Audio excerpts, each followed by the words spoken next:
there's really not a hard, fast rule to a whole lot of this. Other than I do believe that there are some pretty simple ones, with deductive reasoning anyway, where you can get on deer easier. And I think a lot of that answer always comes back to your browse, your native browse, and being able to open up that canopy and create, your security cover, which then you got your food, you got your hydration, all that. So Yeah. really, really good stuff, man. And that, producing that kind of forage and browse and cover serves as a buffer for deer when acorns fail.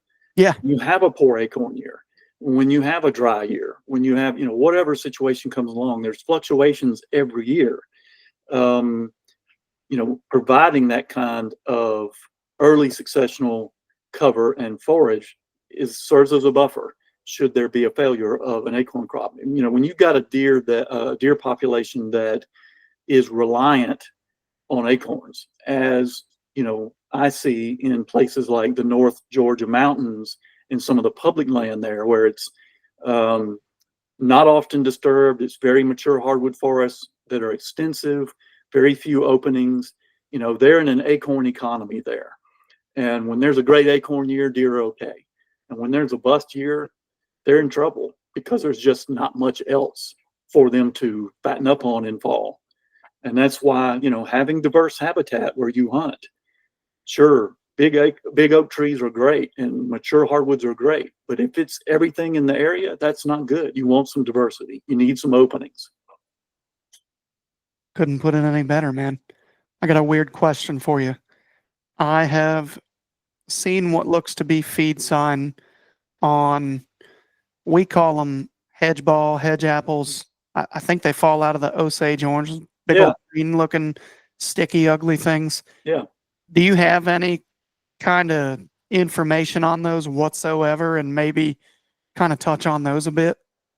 I don't know. I'm not familiar with them. We don't have them here where I am. I understand they're common in the Midwest. I'd love to have one. Actually, that was the tree that the Native Americans favored for making bows out of. Yep.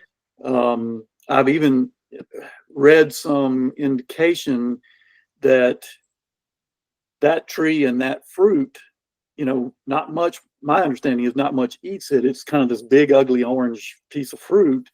It's not tasty. It's not, not much eats it. That maybe it was adapted to provide food for seed dispersers that don't exist anymore, like giant ground sloths, like mastodons and mammoths, and large mammals we had here in the Pleistocene that would have easily eaten that big fruit and dispersed the seeds. And so now they're sort of reliant on humans to disperse those seeds and plant them in fence rows and things like that. There's some debate over that, whether that's true or not, because some animals, horses and others, apparently will bust those things open and eat them. And I think deer will too, but I don't have much direct experience with that. So it's kind of anecdotal what I've learned about them. We run a Facebook group for whitetail hunters called the Mobile Hunter.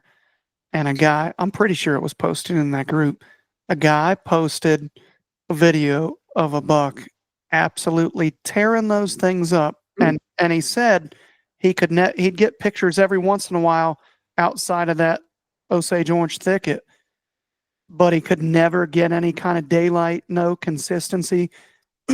He started putting cameras up in that thicket and started getting him just pounding those things. Oh. And I thought, wow, it just had a squirrel moment in my mind, and I had to ask.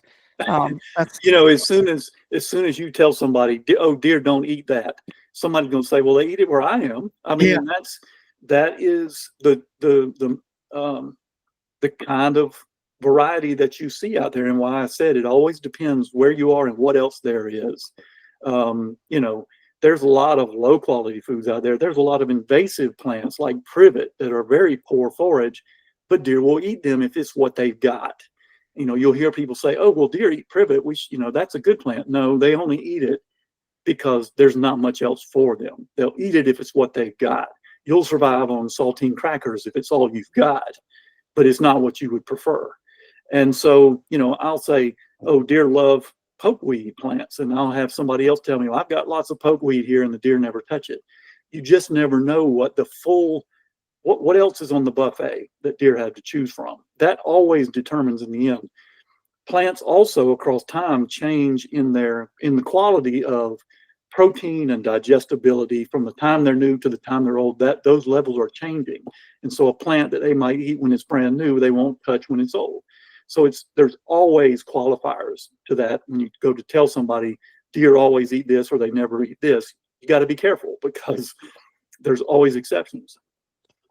Would you say that when you talk about the digestibility of a plant, do you feel like that directly correlates with the moisture level of the plant? I think it can to some extent, yes, but it also has to do a lot with the age of the plant. Some plants are just less digestible, period, from the outset. Others are more digestible just because, it's acid detergent fiber is what's being measured there. How much fiber does a plant have? And of course, the more fiber, the less digestible it is, the tougher and rougher it is. And so a lot of times it's, like I said earlier about deer choosing and biting off the newest parts of a plant, the parts that just unrolled yesterday, the buds and flowers and leaves that are just opening. Those are the most tender and the most digestible, and they're going for those first. But the other thing to remember, though, about a deer's digestive system is it's just like yours.